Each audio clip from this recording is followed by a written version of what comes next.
Without further ado, the CEO of Redfin, Glenn Kelman.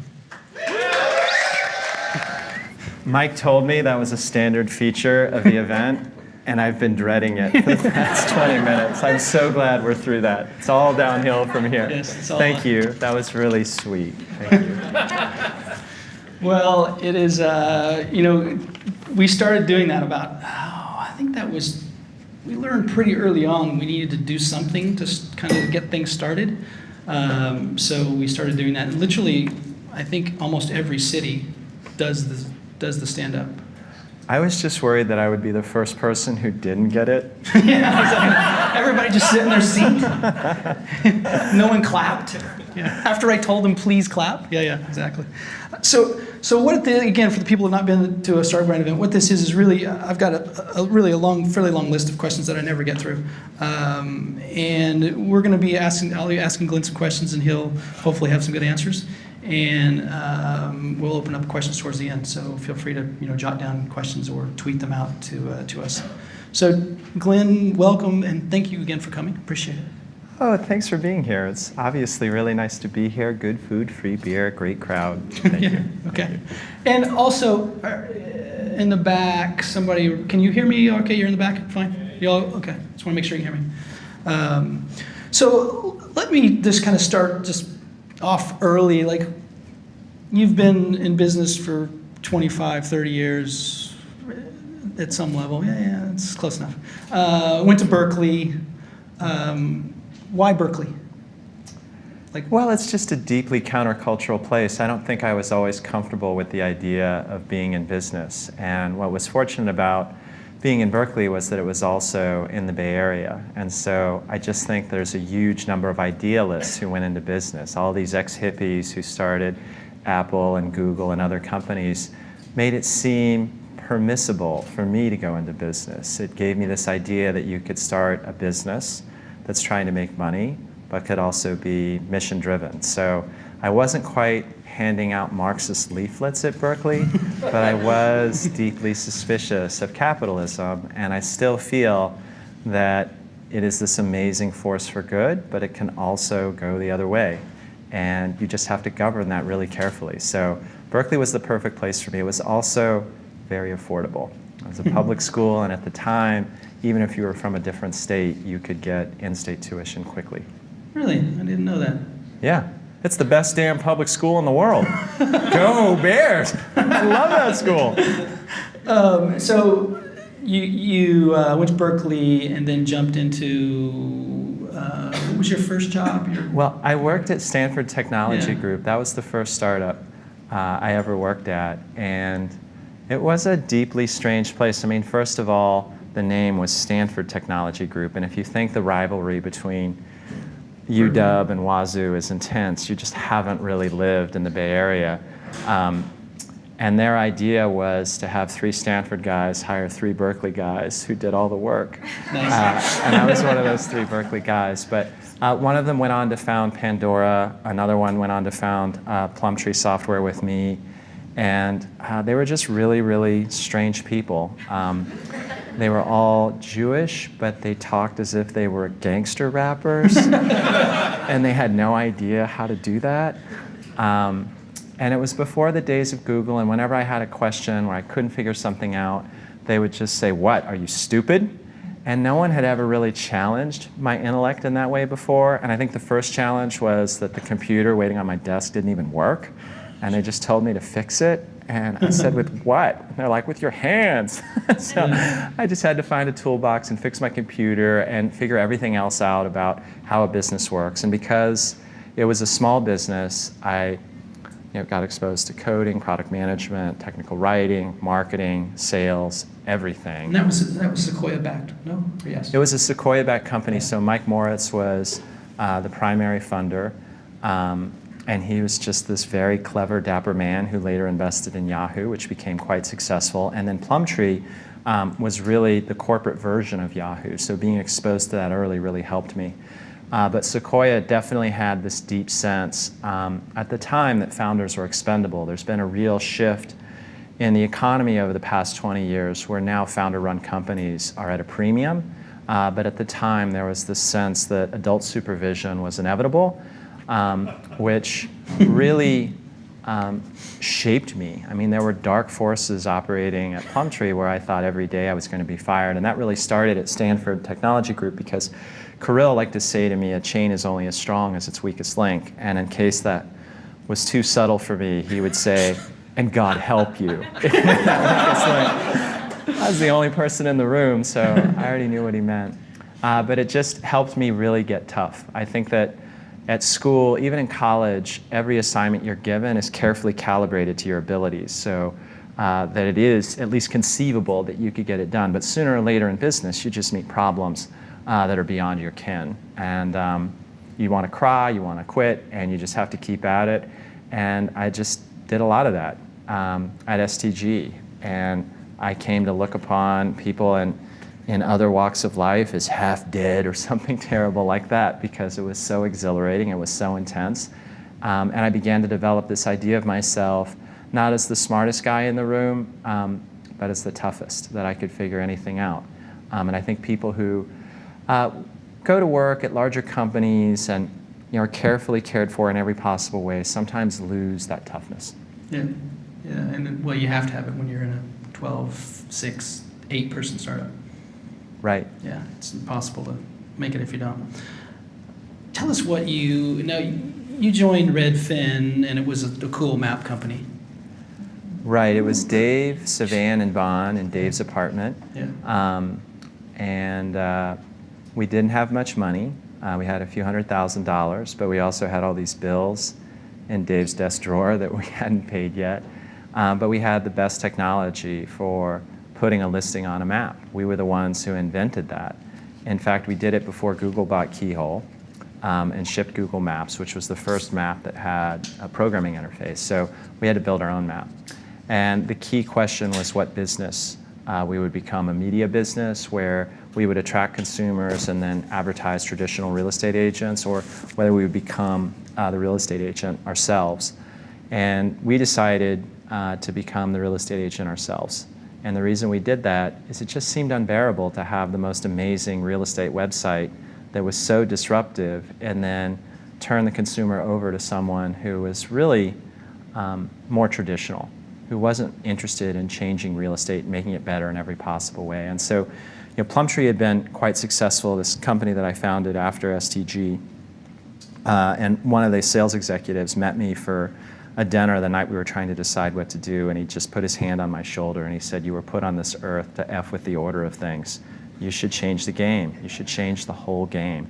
And it really gave me just the confidence or the courage to do something that we knew would be hard. You can't launch a real estate brokerage across the entire country overnight. You have to hire real estate agents to cover every neighborhood. It's a very, very resource-intensive local business that's going to take a decade to scale. And so we knew it would be harder, but we thought it would be more worthwhile. And I just felt that it was something that, because I didn't think of myself as smarter but tougher, that I felt uniquely suited to do. And because I came from Berkeley and thought that capitalism should do something good for the world, I needed a sense of mission. I took some time off after Plumtree. I had a sick brother who needed some help before I went to Redfin. And I had all the money that I could want, but I was really unhappy. I remember I was dating my wife at the time, and she was training to be a doctor. And I dropped her off at the hospital, and she used her badge to get into some sliding glass door at Harborview. And I just thought, she has a badge. That's cool. She can get into places. She's got a job. I love that. And so I really needed a sense of mission, and I needed something that was sort of commensurate to my energy, my ambition, my restlessness. And in Redfin, I've really found the perfect fit. I feel very, very grateful to have the opportunity. So when you're in that garage, at that Apartment, stage, yeah. The 2 guys and the 3 guys in a room looking at each other, what was it? Because you had the map that was there. It's like, okay, what am I going to do with this map thing? The real estate vertical is is old and huge Yeah. and extremely bureaucratic. So what was the thing that made you decide real estate? Like, what was the thing that what were the things you talked about to decide, let's do real estate versus let's do automotive or whoever, right? But there was something that you had to discuss Right. to come upon that decision. Well, what matters the most in real estate is location, location, location. So when you build a map-based application, you should probably do it for real estate rather than other assets. But it's also just the largest market that you could possibly imagine. A third of all consumer spending is home-related.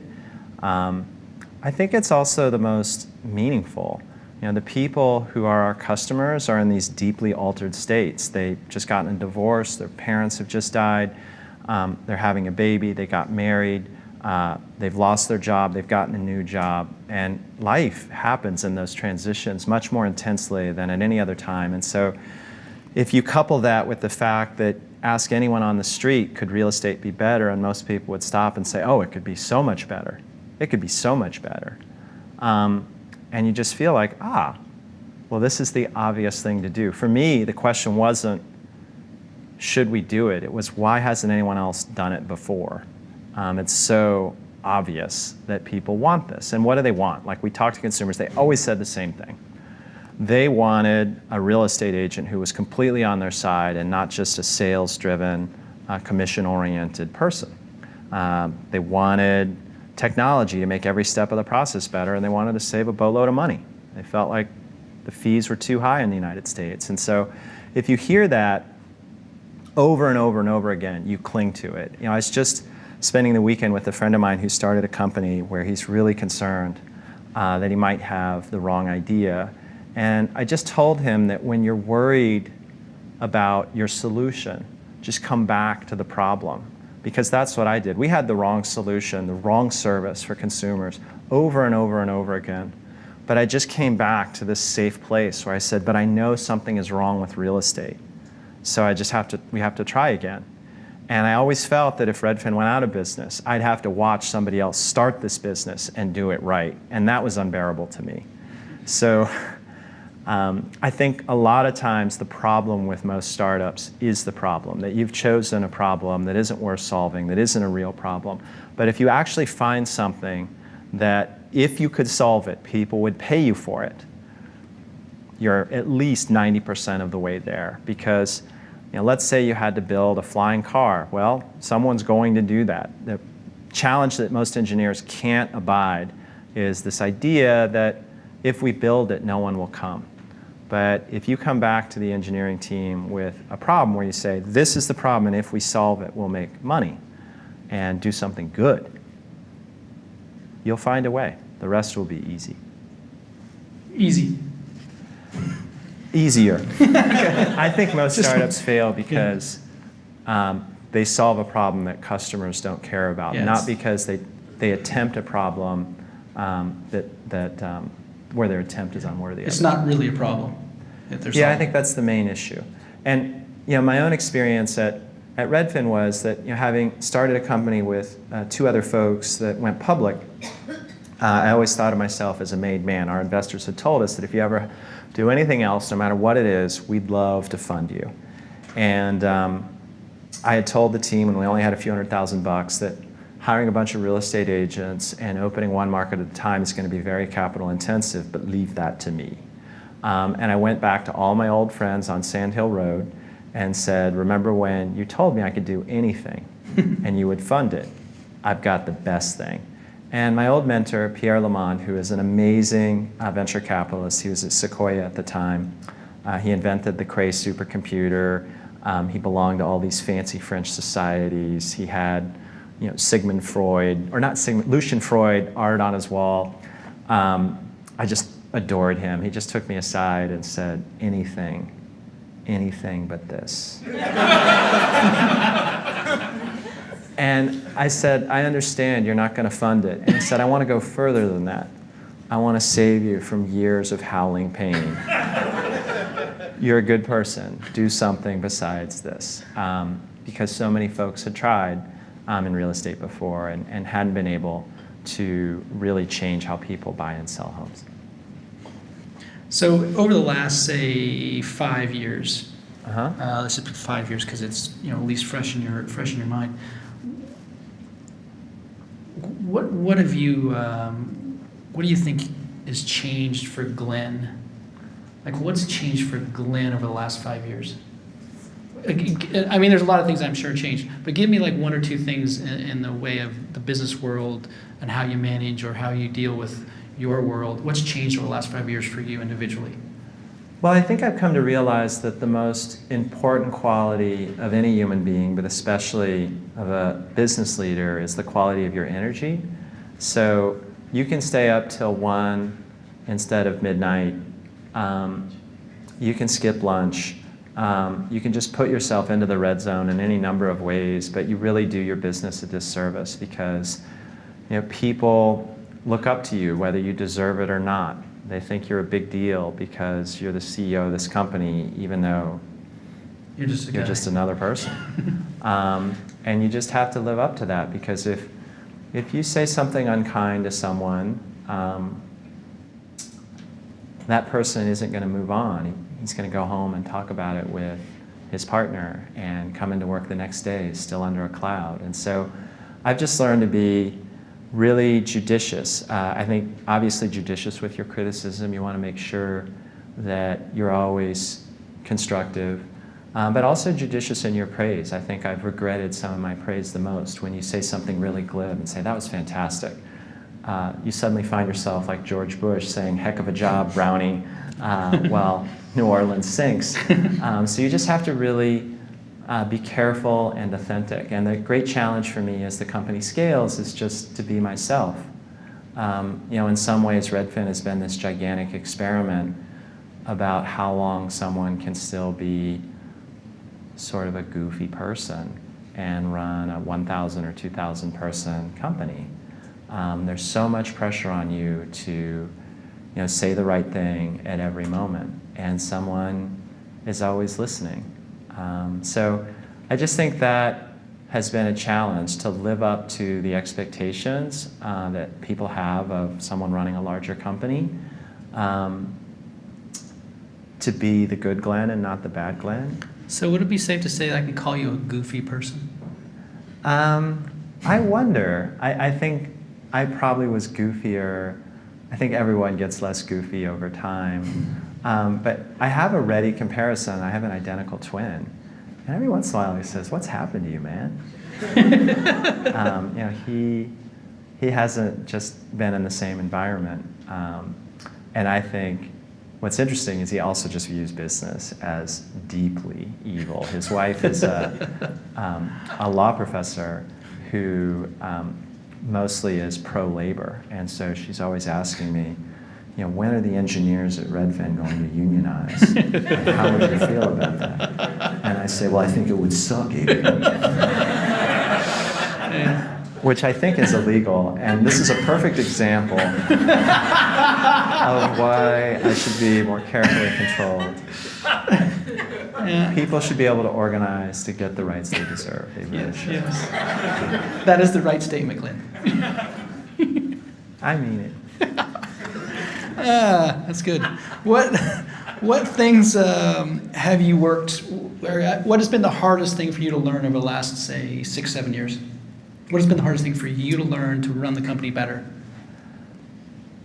I think the hardest thing, there's this poet, Rilke, who says that we have in love to learn only this, letting go. Everything else comes naturally to us. We naturally like to hold people and kiss people and cling to people whom we love, but sooner or later we have to let go. And I think as a company matures, you have to let go. Sasha Aiken was our CTO. He was the first employee at Plumtree, where we worked together for something like 7 years. He was the first call I made at Redfin, where we worked together for 8 or 9 years. And just walking through the woods with a mutual friend of ours about a month or two before Sasha resigned, and it was his choice, I told Adrian, this friend, that I just didn't think I could bear it, that Sasha might quit, and that we'd been such dear friends for so long that I didn't know how I could go to work. And he just told me that your challenge now is generational, that there's some other Sasha waiting in the wings who's going to be amazing, and you just don't see it yet. And I do think that sooner or later, if you build your culture right, it's like paper mache, where these layers of slimy, wet stuff that don't seem very hard or durable at all, but over time really become durable.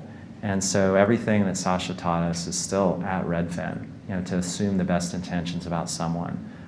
When you're in an argument with someone else, to be able to make that other person's argument as convincing as you make your own before conceding defeat or claiming victory. So I just think that what's been hard for me is to accept that. The executives at Redfin, Scott Nagel, 8 years, 9 years, Adam Weiner, similar, Bridget Fry, 5 probably, Janie, 3 or 4. Sooner or later, people come and go, and I just wonder how lonely it must be for Jeff Bezos, who has seen generations come and go, and he's still there. But I really love the new crop and the old crop, and having to accept that and build off it and realize that you can build a stronger company is something that's hard for me. If you build a soulful company, if the reason you come to work is the people around you, and your mission, but the people around you too, that's a real thing to get over. That's very well put. Yeah. Well, that's the truth. Not that you don't speak well, but that's very well put. I've heard a lot of explanations on that, but that's very well. What part of the job do you hate to do? Firing people. Well, besides, no one likes firing people. Give me another one.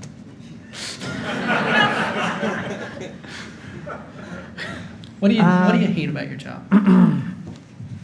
Well, I have a love-hate relationship with Redfin, which is our big annual event. I love the people of Redfin. I genuinely would just do anything for this group, and yet there's something about the size of it that that's hard for me. Because I want us to be the smallest big company in the world. I want to spend one-on-one time with each person. And I just don't like the applause that I got here was very sweet, but I just don't like the mantle of being CEO, the act of being CEO, the stagecraft of it.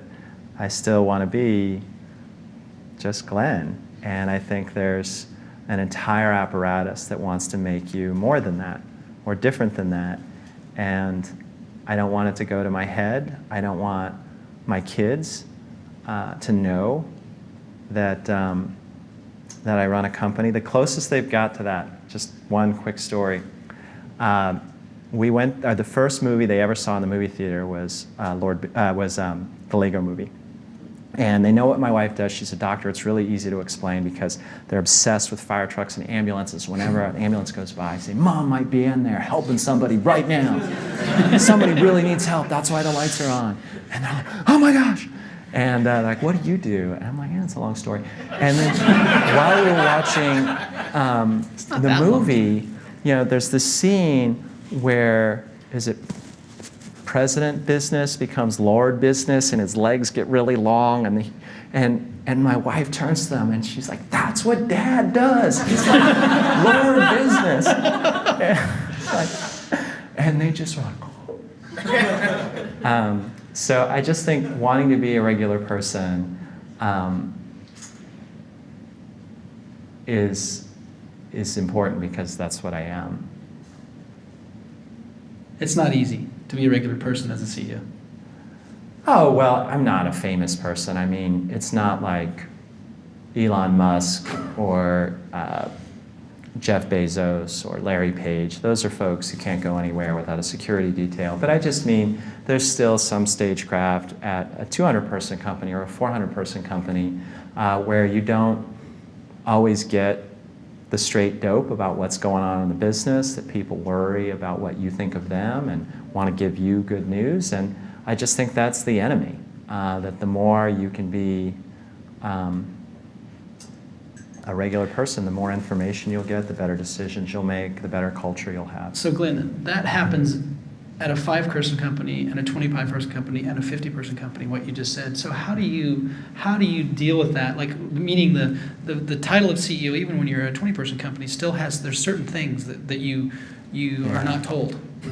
I know. Well, how do you handle that? I mean, how did you do that when you were smaller? I mean, you had. I just have really bad gas, and so it's hard to really put me on a pedestal when. Right now? No. Okay. I don't think there's a perfect solution, but obviously, whenever somebody tells you something that isn't what you want to hear, you have to be really welcoming,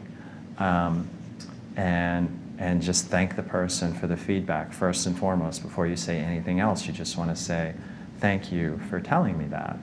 I think that you have to work hard to be approachable. You know, I come home from work and I tell my wife, I don't even know why they call it work. They should call it talk, because I didn't get anything done today. I should get some cheerleading pom-poms, because my job is mostly to encourage other people to work. And you know, if your whole value system is based on this idea that you're a hard worker, it can be discombobulating. And so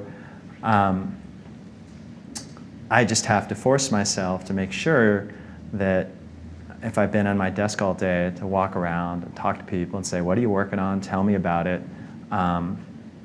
And just have lots of connections with lots of different people.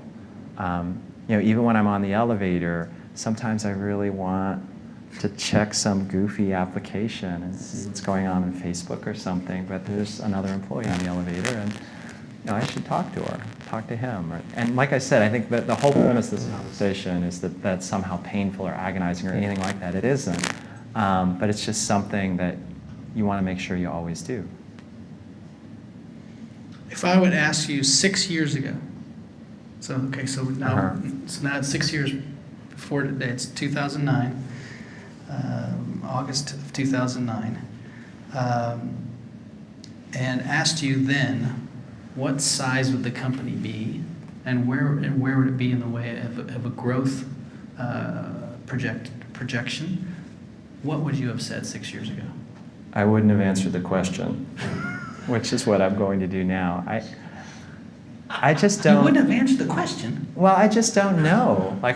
6 years what ago, I you like didn't? about Redfin is that I really don't know what's going to happen. If I felt that we were set, that our future was assured, I'd have to quit. I'm not a caretaker of a business. I don't like a lifestyle business.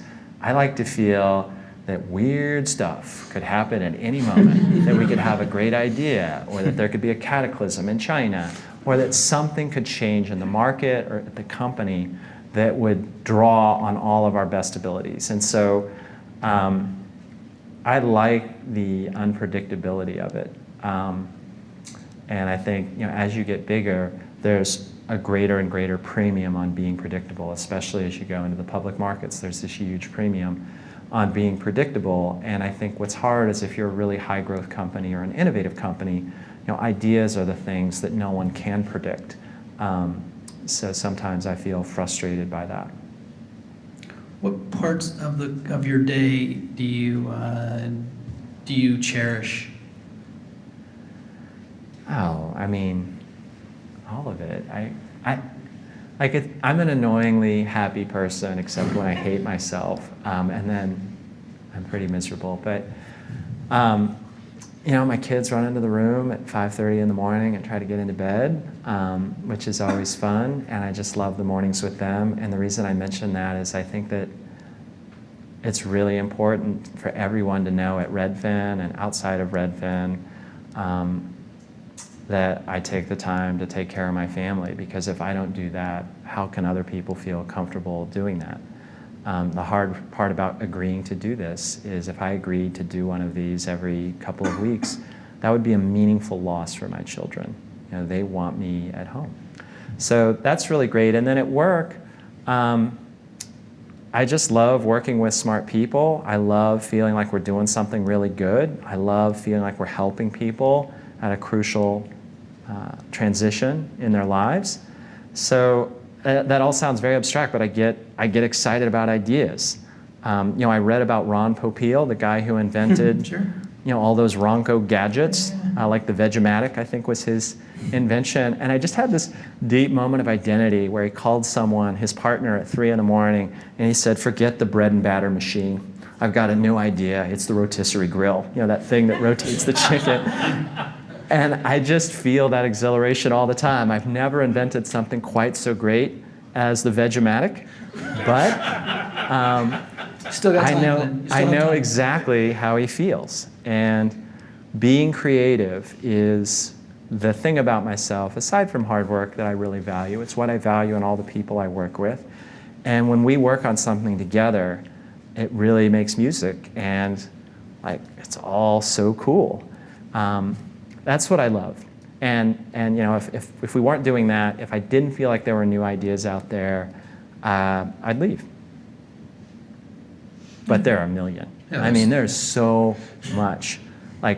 There's still, when I think about how good Redfin is right now, it's still painful to me because it's so good, but it could be so much better. It could be so much better. And so every day, I walk in and I just see all the ways that it could be better. And that's why I can't ever walk away. So kind of talking about that same concept, so about new ideas, and do you work with young founders? You mentor with any people? Do any Techstars, any stuff? I give a talk at Techstars every few months. What's the talk about? There's 2 or 3. It just depends on what people want to hear. I think one is about just how to launch a business. Another is about just how to manage yourself. A lot of people come into this the way I did, which is, nobody thought Glenn's ready to be a good manager. They just thought we've got a great idea. So they gave us some money and then we could hire a team. And I just felt kind of unprepared to manage other people. So sometimes I talk about that. A lot of times I talk about just how to identify a product that's a winner. I feel like one trait that I value in myself is that when I hear an idea, I can say to myself, that will get people to get their wallets out. That will make a difference. That is something that customers will pay for. I think other people are really good at other parts of the business, but that's the part that I focus on. Because if people will pay for it, you'll find a way to build it. You'll find a way to make money off of it. But the main problem is demand in most businesses, that you just don't have enough people who want what you have. So, and then I have just friends of mine who have started companies, and what's remarkable about that is you just take these incredibly happy, well-balanced people, and they immediately go crazy. And we talk about it. We talk about, as if they're going off to Mars and I'll never see them again. You realize that in 4 weeks, you are going to hate yourself. Just remember that that's a possibility and promise me it won't happen. And then with no recognition that we had that conversation, 4 weeks later, I hate myself. And I say, I do too. Let's talk. So we have plenty to talk about. Who do you bounce ideas off of? Is there a person or people that you kind of use as your mentors, or obviously you've had them when you were younger, but today where are you at with that? I mean, you can't talk to the mirror, obviously. Maybe you could, but. So I bounce ideas off my team. I just think, one of the fallacies of any business is that the CEO is considered to be more important than he or she really is. And in fact, the team at Redfin, every single one of those people is probably smarter than I am. And I just really have faith in Bridget Fry and Adam Weiner and Janie Strand and Scott Nagel. I trust them, and I feel like I can be myself. But I also, just have a marriage where I have deep faith in in my wife's ethics, where when I worry about whether it's moral to fire someone or moral to make a decision that's complicated, I talk to her about it. And those are the things that if I felt like I did the wrong thing, it would be unbearable for me. Those are the most important decisions, because when you just make a stupid mistake, you can own up to it and say, sorry, that was dumb. But when you do something that just isn't right, that's hard to recover from. And sometimes you just have to do really hard things in business. And I feel like I'm often annoyed because my wife doesn't just back me up, right or wrong. She can really challenge me, and I just know that she saved me from myself 100 times over. She'll probably watch this video and say, you look too glib, you look too happy with yourself. I'm sorry, Sylvia. So, in the audience, there's many people that are starting companies or have started a company. So if you could give a kernel of wisdom about starting the company, and I'm going to say the first 3 months, the first 90 days, if you're going to if I was going to come to you and I called you next week and said, hey Glenn, I'm starting a company, I'm doing X, Y, Z, and you're like, oh, that's actually a pretty good idea, that's great. What would you tell me in that first 90 days? Here's the things to focus on so you can be successful. Let's assume that the product works. Yeah, well, I think I would focus on, is it really solving a worthwhile problem? That's what I talked about earlier, and it's just the most important question, because if it's solving a worthwhile problem, you'll be able to recruit people easily. Everyone wants to solve a really important problem, something that vexes society, something that you can believe in, not just for 6 months or a year, but over a decade. And then you'll be able to generate demand for it. And I think the way I felt about starting a company, or the way I felt about myself really, was that I wasn't a salesman.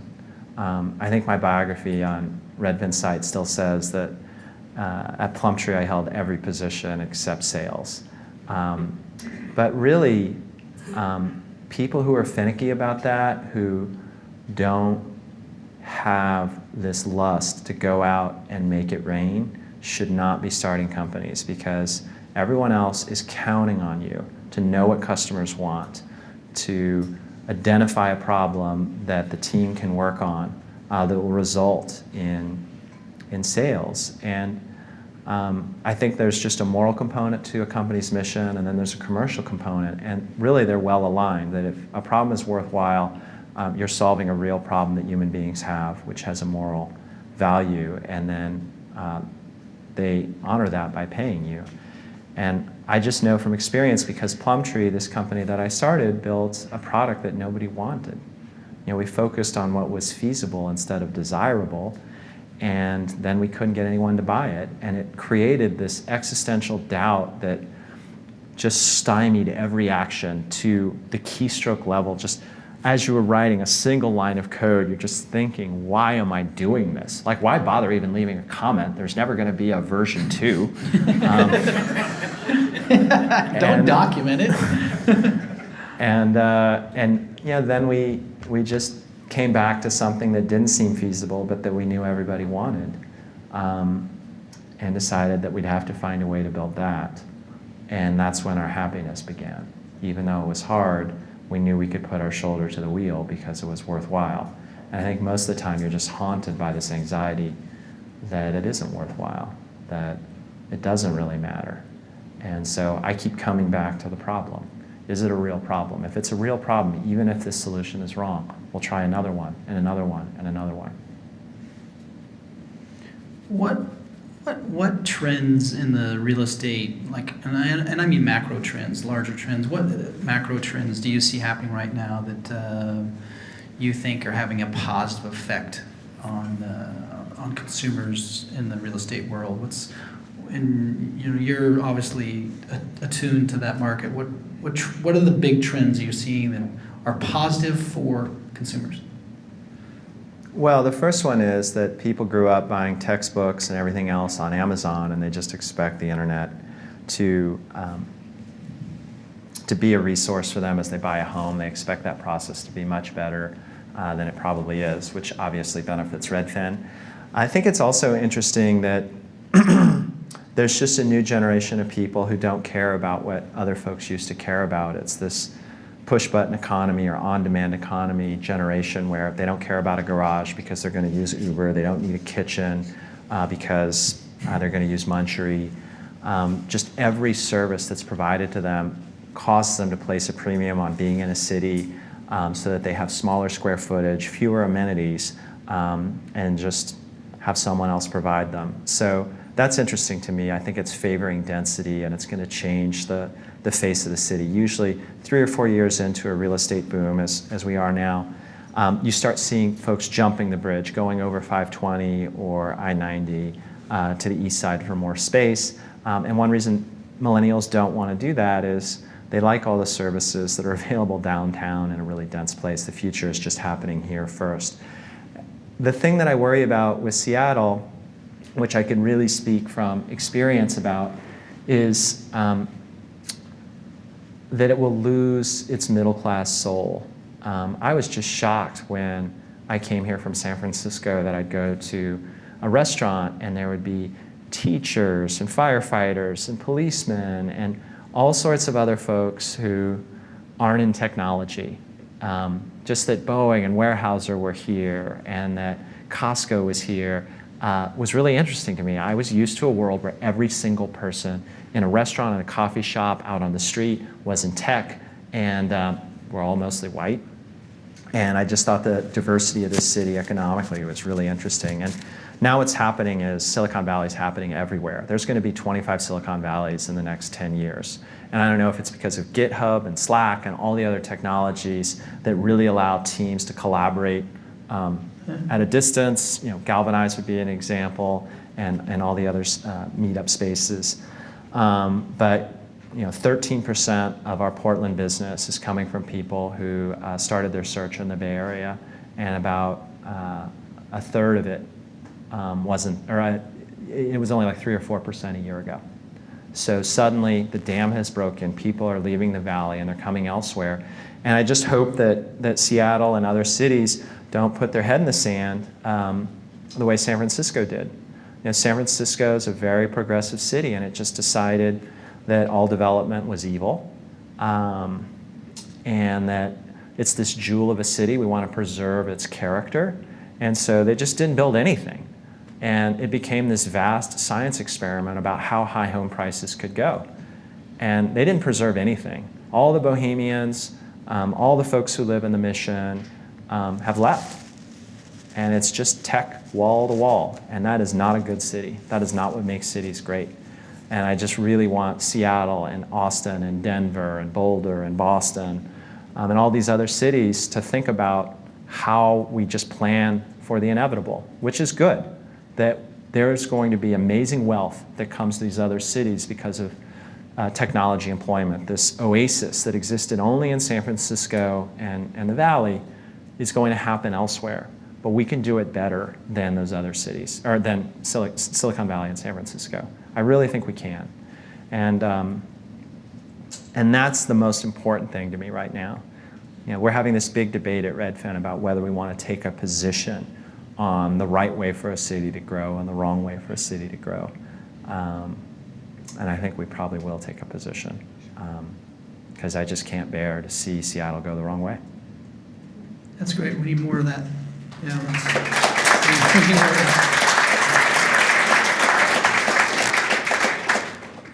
so going back to that macro trend concept, what do you think is a negative effect? What's a macro trend that's giving it a negative effect to the consumers?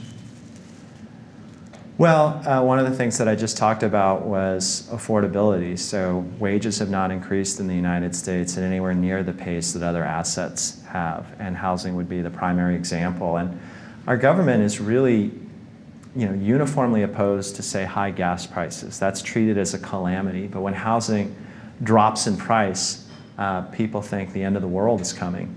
But when houses drop in price, that lets people who couldn't afford them before suddenly buy them. And I just think we need to be more thoughtful about affordable housing. So that's the trend that I worry about. I already spoke about it, so I won't belabor the point. But we host a home buying class about this size every week or so, and most of the people who come are really frustrated. They just can't afford it. And they've been beat time and time again. And they're told if you're looking for a $400,000 house, you should set your search parameters at 300 or 350 because it's going to get bid up by somebody else. And that's really hard if you have a family. Yep, it's tough. What do you think the change, the biggest change will be the next 5 to 10 years in the real estate vertical? Well, I think that outside of Redfin being larger. I hope Redfin's larger. I think that a lot of the things that Redfin has wanted to do have been predicated on size and concentration. So if you don't have agents covering every neighborhood, it's really hard to get people into homes at a moment's notice because your agent's just driving across town. We used to try to cover Seattle with 2 real estate agents, and it took forever to get from Bellevue to Seattle and then back again, and we didn't really know the market that well. So I think what you're going to see is people really trying to build the Uber of real estate, where it becomes much more of an on-demand service where you can get any question answered, where the listing is going to be virtualized in a different way. Already there are these 3D scans that are like a Google Street View but inside the house. And what we realized is because it's an increasingly transient society where Chinese people are buying American homes, where folks are moving across the country instead of just across the street at much higher rates, the need to be able to tour a property sight unseen or without actually being there, and to be able to buy it sight unseen is just increasing. And one of the things that I've had to recognize now that I'm middle-aged is I used to really feel like I knew what the young consumer wants, and now that young consumer has been a subject of study for me. I would not probably buy a house without having walked through it, but we serve hundreds of people every month who do that. They walk through it for the first time at the inspection. So that's a reality that we're adjusting to, that we're embracing. Yeah, and we can do that now with video and getting some really interesting viewpoints of that. Where do you think within the, if you take you have a whiteboard of the real estate industry, what do you think within that industry is the biggest place for disruption could happen? Like, is it the brokerage? Is it the documents? Is it? I think it's at the service level. I don't run into many people who say, gosh, I wish I could see homes for sale on a map. I just haven't met those people recently. But I think lots of people still say, why are the fees what they are? Why is the service model the way that it is? And what most people don't realize is that the consumers aren't happy, but I don't think the agents are happy either. There are more real estate agents in the United States than we really need. And it's an industry where everyone is fighting for customers because there aren't enough customers for the number of real estate agents we have. And so it's hard for those people to make a good living. So even though the consumer is paying quite a bit, the folks who are delivering the service aren't really earning that much because everybody's only doing a few sales a year. So I think that you're just going to see this change in how the service is delivered, where the internet is probably going to do most of the demand generation. The days of agents leafleting neighborhoods, often, I don't know if your neighborhood is like this, but I get 3 or 4 leaflets from different agents who work for the same brokerage. So there's one business that is advertising 4 times to me from 4 different people. That can't be the most efficient model. And so I think there are lots of agents who really love houses and love helping people and don't necessarily love having their face on the side of a bus or trying to drum up business some other way. And I think that's going to be the future of the industry. I think the internet has sort of taken over demand generation on almost every other industry, and it will happen here. And my hope is that we won't just be middlemen, that we'll use the internet to make things better, to make things cheaper, to make things more efficient. That's what technology is supposed to do. And this is a really important point that I wanted to emphasize earlier. The thing that drives me crazy right now about the computer scientists I talk to, I go to the University of Washington or UC Berkeley or to other campuses and give a talk, is that you have more choices than anyone in the history of humanity. You'll be able to make more money walking out than anyone ever has coming out of college, and you'll just never have to worry about getting a job. The skill is so highly coveted. And there are other people who, if they're good at plumbing or being an electrician, they have to do that. But you just have this skill that gives you so many more choices. And I just think it's going to be increasingly important for us to do good things with that, to do something mission-driven, to make the world better. There's so many folks who have this amazing magic power, this Harry Potter power to do crazy, weird things with a computer. And if you don't use that to somehow make the world a better place, I think you're missing an opportunity. Whenever I hear about changing the world, I think that's different than improving the world. Lots of people want to make a change, but it might just be to their own benefit or their company's benefit. I think people are increasingly asking the question about technology, well, is it really making our lives better? And if you don't do that, I think at some level, the company you started will be hard to be proud of. And it'll be hard to find enough gas in the tank to drive it in the third year or the fourth year or the fifth year. And I think, Seattle actually does a pretty good job of being more social driven, in a number of areas versus other ecosystems.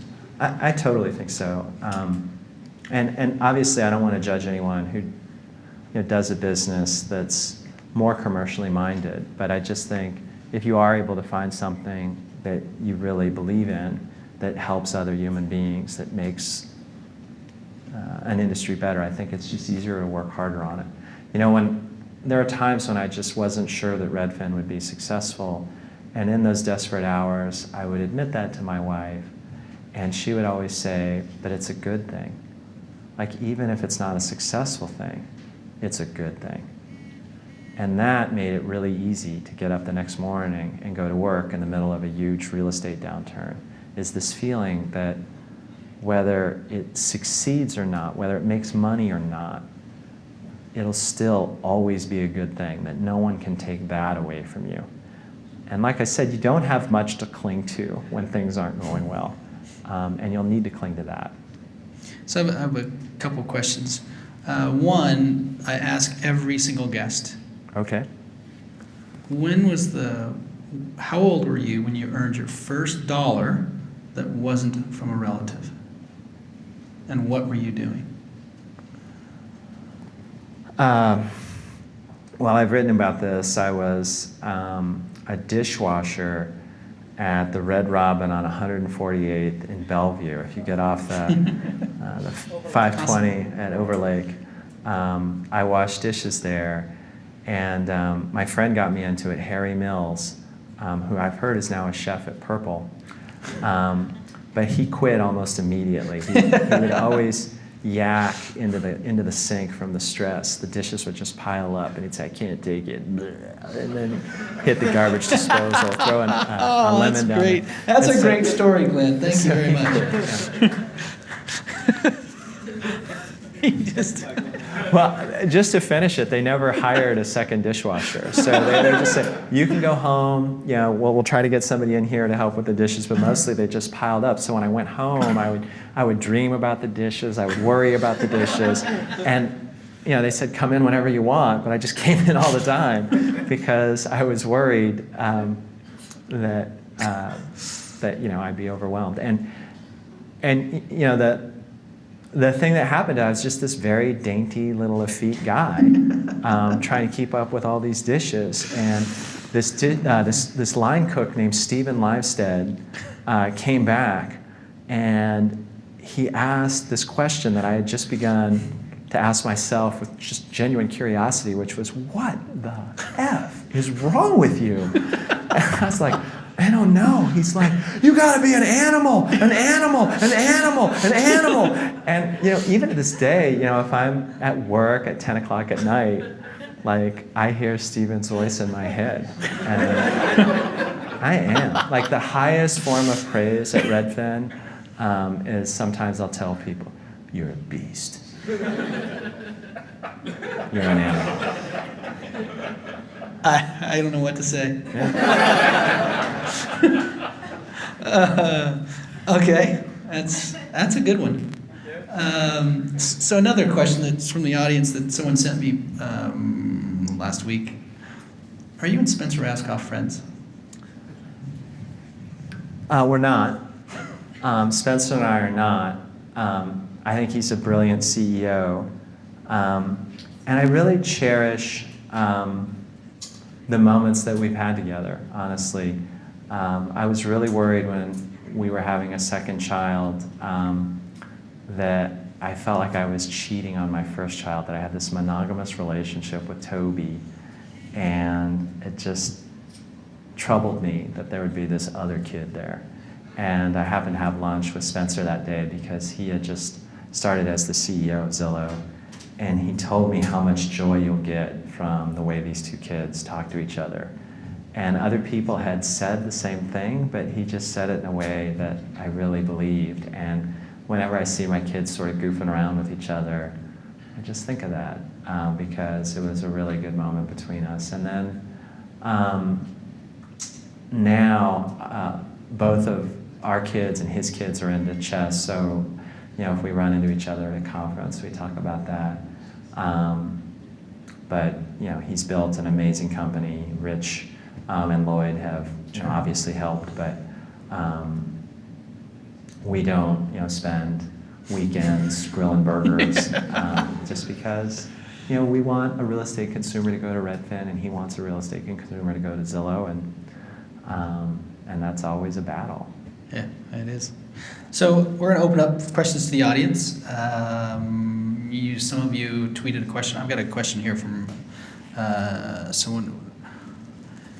In Seattle's startup ecosystem, what's more important? Move fast and fix as you go, or more strategically with polished product? I think generally I favor speed, but I do think that sometimes we build the minimum viable product instead of the maximum beautiful product, that there's some iteration that is so minimal, it is just depressing. And the lack of audacity, the lack of perfection that Steve Jobs would have insisted on can be heartbreaking. And I just feel sometimes iterated to death, where you're like, oh, why didn't we do this, or why didn't we do that? People say, oh, well, that'll be in the next iteration. There comes a point where you say, no, this isn't good enough to ship. We're not proud of it. I know we could fix it in another 2 weeks, but this needs to be better before it sees the light of day. And the MVP movement is just so strong sometimes that it undermines your standards. It just becomes a moving target where you're like, is this our best work? Are we proud of this? Oh, well, that's just something that's still being and becoming in some Hegelian dialectic. You're like, no, here we stand. This is a beautiful product. We are going to make it so before we ship it. And so I favor speed with that caveat. Questions, guys? As sort of Redfin changed the real estate market, I think that's fairly obvious. But as the rest of the real estate world sort of converges, and as Redfin changes to kind of do it some of the ways they do it, how do you challenge your folks around you to not get complacent, to sort of say, we have to keep on raising the bar, we have to keep on challenging ourselves, because eventually we're all going to be the same. If your idea works, John L. Scott's going to eventually try to do it, or Realtor.com, or I'm asking. I do. The easiest way for Redfin to make a boatload of money would be to be much less mission-driven. So if our real estate agents weren't employees but contractors, we could hire 50,000 tomorrow and say, go out and get the business, good luck, here's our technology platform, but the quality of the customer experience would be compromised. And none of the engineers and none of the best real estate agents would stay at the company because we would lose our soul. And I think what has been challenging for the world to understand about Redfin is that just because we've hired real estate agents doesn't mean that we're trying to be like other real estate agents. People do need to access the property. They do need advice sometimes before writing an offer, but we're more interested than ever in how to create an online marketplace. We just think there's going to be a component of it that has personal service, that people want that. It doesn't mean they don't also want digital service. And I think something that Brian Chesky at Airbnb has said about the hospitality industry is something I think about all the time, which is, Airbnb is trying to change as much as it can, as fast as it can. And the hotel industry is trying to stay the same. So the gap over 10 years will widen. And I think that's just a reminder for us to always change as much as we can because we've got a good business now, but if we're willing to attack our own business, it'll be much better later. And I think we've kind of earned the right to do that. It's such a high trust purchase that you have to start carefully. Most businesses kind of start recklessly and become more cautious over time, but we've kind of learned through great pain that we had to earn people's trust in careful ways, and that over time that let us be more disruptive, more aggressive, more innovative. And so I think we're more excited about what we're going to do over the next few years than what we did over the past few years. That's why you'll sometimes hear me talk about a second act. F. Scott Fitzgerald said most American lives don't have a second act. And most startups don't either. We're one-trick ponies. And so you have to create a software factory that's better at making software than other businesses by investing in infrastructure and automated testing and things like that. And then you also just have to be willing to gut your own business and do something better. So that's the challenge. And there's lots of people who become risk averse, who want to hold on, and we don't. Next question, right here. Coming into such an established market, I'm wondering what are some of the, maybe just one challenge you guys had coming in and disrupting this industry that had been around forever and doing things the same way for such a long period? Well, I think the main challenge was that I didn't understand real estate.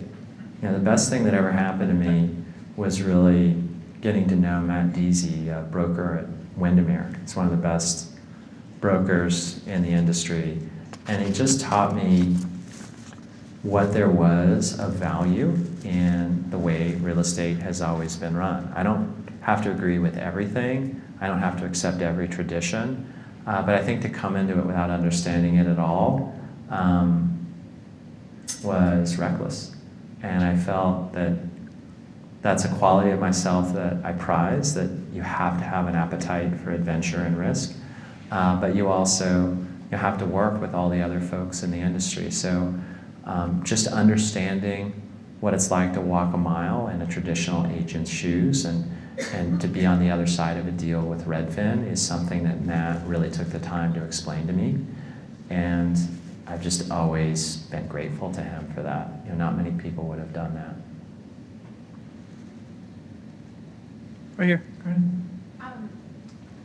What was your experience with the housing collapse or downturn?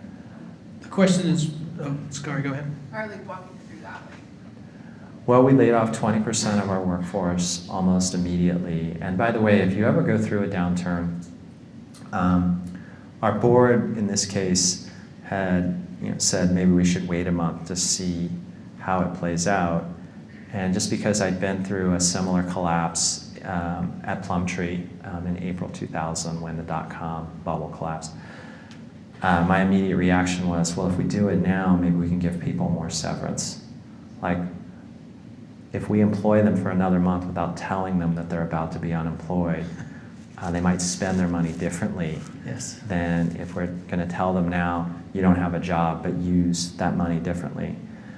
So we cut deep. We cut once. And the reason for that is if you do a 10% cut thinking maybe that'll be enough, and it isn't, it's the second cut that breaks the back of your morale, your culture. As it is, if you've got a mission-driven company and you say that these people are like family or something like that, and then you gather the family together and say, well, actually, we just sacrificed the second child to preserve the rest. It's a real moment of contempt and anger for the CEO because you're the one who approved those hires. It's your fault.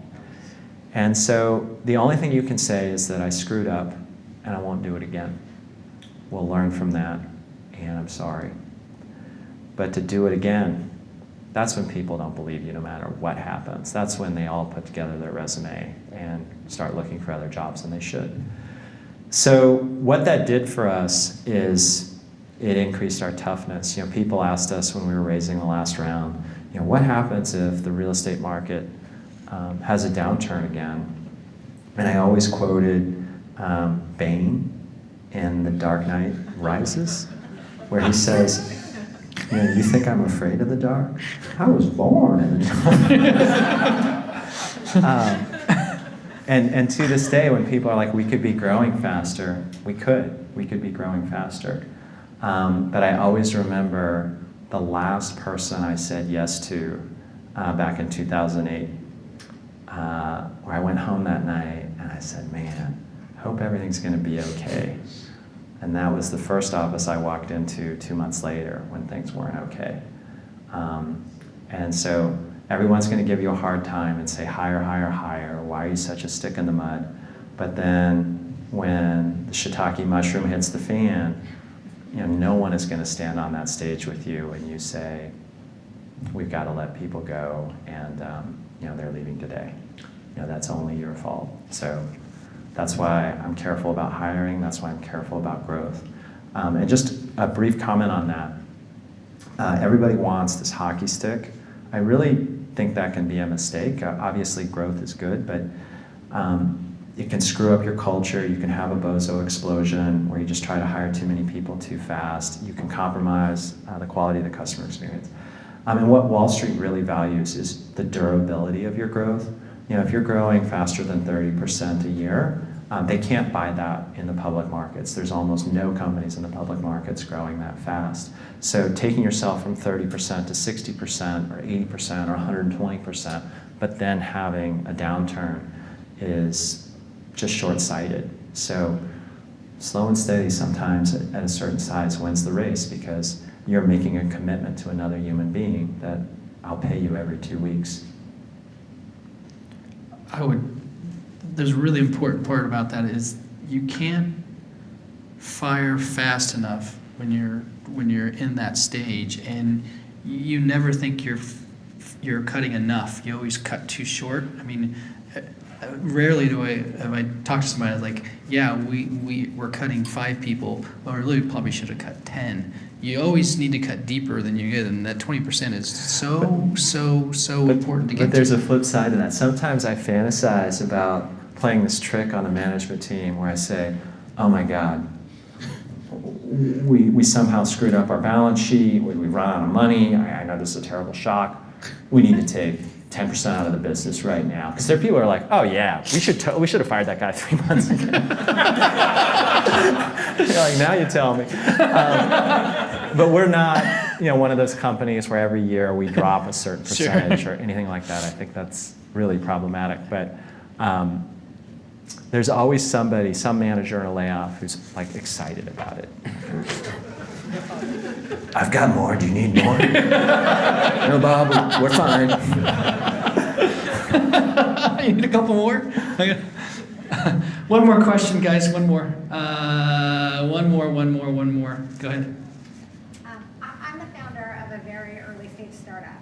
And how important do you think it is in those early days as a founder to trust your gut?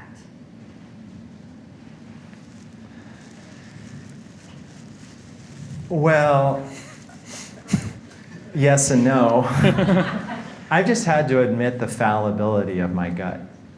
There was this idea I loved at Plumtree called syndicated gadgets, where I got everyone who disagreed with me just steamrolled, pushed the feature through, and it was this huge flop. And that's when I realized I wasn't Steve Jobs. None of us is. And that has given me this fundamental humility that my gut can be wrong.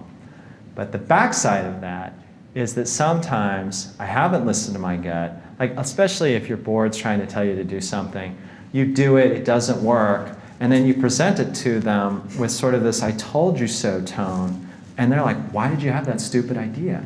And you're like, oh my God, don't they remember? I was there.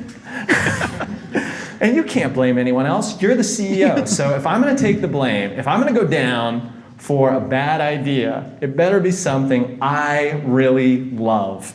And so mostly, I really try to be in this very open space where I'm listening to other people who are trying to help me see the light and trusting in other people. But I have to own the decision at the end of the day. I can't say, that wasn't my idea. So at the end of the day, I have to believe in it. That's great. So who asked the question? I've got some T-shirts to get rid of, so. Okay. Where'd I?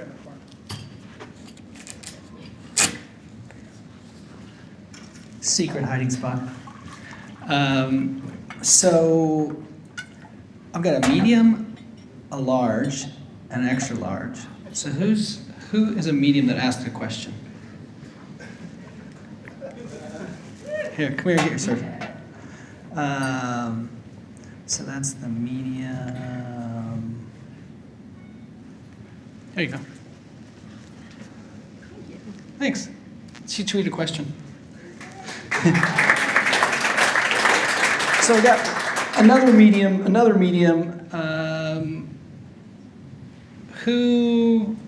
Glenn, what was that stat that you said? What was the question you asked? A stat? Yeah. I give a stat? You gave 1 in 3 marriages end in divorce. How many kids does Glenn have? 2. There you go. Oh, you're not that far. I'll give you the right size. There you go, Bill. Who else asked the question? Who else in the audience asked the questions that are large, size large? You're large? Yeah. Jeff, you got it. It's pushing it. Might be a little tight for a while. Give it to your wife.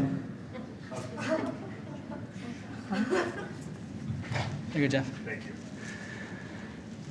And the last one is, I'll make sure I got the right size, so, oops. Yeah.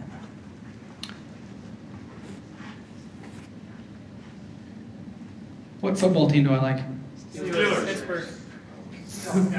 Who said Steelers? The guy with the beard. Yeah, That guy. Okay.